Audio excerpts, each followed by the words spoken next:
আসসালামু আলাইকুম এভরিওয়ান, আশা করছি সবাই ভালো আছেন। আজকে আমি দেখাবো যে কিভাবে আপনারা অ্যাডোবি ফটোশপ 7টা খুব সহজে ইনস্টল করবেন। তো প্রথমত অ্যাডোবি ফটোশপটা ইনস্টল করার জন্য আপনাদের অ্যাডোবি ফটোশপ অ্যাপসটা প্রয়োজন হবে, যে অ্যাপসটা আমি ডিসক্রিপশন বক্সে দিয়ে রাখবো। আপনারা কাইন্ডলি একটু কষ্ট করে ডিসক্রিপশন বক্স থেকে ডাউনলোড করে নেবেন। তো বন্ধুরা, ভিডিওটি শুরু করার পূর্বে আপনাদের কাছে রিকোয়েস্ট থাকবে এমন ইনফরমেটিভ ভিডিও পেতে যারা এখনো পর্যন্ত আমার চ্যানেলটি সাবস্ক্রাইব করেননি তারা অবশ্যই সাবস্ক্রাইব করবেন, এবং যারা অলরেডি সাবস্ক্রাইব করেছেন তাদেরকে অসংখ্য ধন্যবাদ। তো চলুন ভিডিওটি শুরু করি।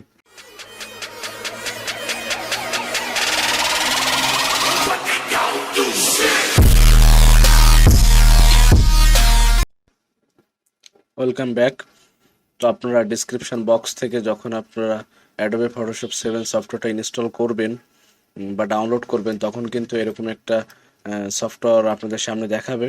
তো এটা প্রথমে এটা একটা জিপ ফাইল, তো এটাকে আপনাকে আনজিপ করতে হবে। তো আনজিপ করার জন্য যে কাজটি আপনাদের করতে হবে তা হলো এই সফটওয়্যারের ওপরে আপনাদেরকে রাইট মাউস ক্লিক করতে হবে, এবং রাইট মাউস ক্লিক করার পরবর্তীতে এক্সট্রাক্ট ফাইলে ক্লিক করতে হবে। তো ক্লিক করার পরে আপনাদের ফাইলটা সিলেক্ট করতে হবে যে কোন ফাইলে আপনারা অ্যাডোবি ফটোশপটা রাখতে চাচ্ছেন। তো আমি ডেস্কটপেই রাখবো, তো ডেস্কটপটা সিলেক্ট করে আপনাকে ওকে প্রেস করতে হবে। তো ওকে প্রেস করলে কিন্তু আপনাদের ডেস্কটপের উপরে অ্যাডোবি ফটোশপ নামে একটা ফাইল কিন্তু তৈরি হয়ে যাবে। তো পরবর্তীতে আমরা কি করব, অ্যাডোবি ফটোশপ এই ফাইলটা কিন্তু ওপেন করব। তো ওপেন করার পরবর্তীতে আমরা সবার লাস্টে চলে আসব। লাস্টে এসে দেখব সেট আপ নামে লেখা, তো আমরা সেট আপে প্রেস করব।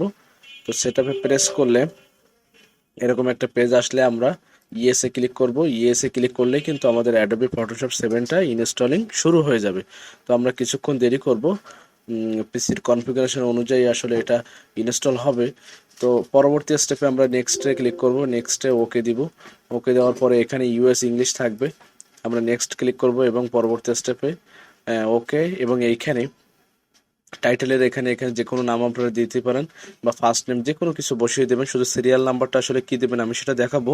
তো সিরিয়াল নাম্বারটা দেওয়ার জন্য আপনারা মিনিমাইজ করবেন, মিনিমাইজ করে এই যে সেট আপের উপরে এক স্টেপ উপরে দেখবেন সিরিয়াল নামে একটা ডকুমেন্ট কিন্তু সেভ করা অলরেডি আছে। তো এখানে আমরা সিরিয়ালে ক্লিক করব এবং এখানে এই সিরিয়ালটা আমরা কপি করে নেব। সো কপি করে নেওয়ার পরবর্তীতে আমরা আবার চলে যাব সেই ইনস্টলিং প্রসেসে। তো এই লাস্টে যে সিরিয়াল নাম্বারটা আছে এখানে আমরা সিরিয়াল নাম্বারটা পেস্ট করে দেব। পেস্ট করে দিয়ে নেক্সটে ক্লিক করব এবং ইয়েস, তারপর আবার নেক্সটে ক্লিক করব, এরকম নেক্সটে ক্লিক করব এবং আমাদের সর্বশেষ ইনস্টলিংটা শুরু হয়ে যাবে। তো আমাদের কিছুক্ষণ ওয়েট করতে হবে। হ্যাঁ বন্ধুরা, আপনারা দেখলেন যে এটা কিন্তু ইনস্টল হয়ে গেল, এবং শেষ স্টেপ ফিনিশ দেব, ওকে দিব। আমাদের অ্যাডোবি ফটোশপটা কিন্তু ইনস্টল হয়ে গেল। তো এরকম যদি পেজ আসে আমরা কেটে দেবো, কেটে দিয়ে আমরা সোজা চলে যাব স্টার্ট বার। স্টার্ট বারে ক্লিক করে আমরা দেখব এই দেখেন অ্যাডোবি ফটোশপ 7টা ইনস্টল হয়ে গেছে। তো আমি ওপেন করে সরাসরি আপনাদেরকে দেখিয়ে দেবো। তো একটা বার ক্লিক করবেন তার উপরে, এরকম আসলে ওকে দিবেন। তো ওকে দেওয়ার পরে একটু দেখবেন, হ্যাঁ দেখেন আপনাদের অ্যাডোবি ফটোশপটা কিন্তু ইনস্টল হয়ে গেছে। তো এইভাবে কিন্তু আপনারা খুব সহজে অ্যাডোবি ফটোশপটা ইনস্টল করে নিতে পারেন, এবং খুব সুন্দর সুন্দর ছবি বা ডিজাইন কিন্তু আপনারা এডিট করতে পারেন। তো আমি পরবর্তী ভিডিওতে দেখাবো যে কিভাবে অ্যাডোবি ফটোশপে কাজ করবেন, কিভাবে ছবি এডিট করবেন, কিভাবে ব্যানার তৈরি করবেন। তো পরবর্তী ভিডিওটি পেতে অবশ্যই চ্যানেলটি সাবস্ক্রাইব করবেন এবং পাশে থাকা বেল আইকনটিতে প্রেস করবেন। তো সে পর্যন্ত আপনারা সবাই ভালো থাকুন, সুস্থ থাকুন, আল্লাহ হাফেজ।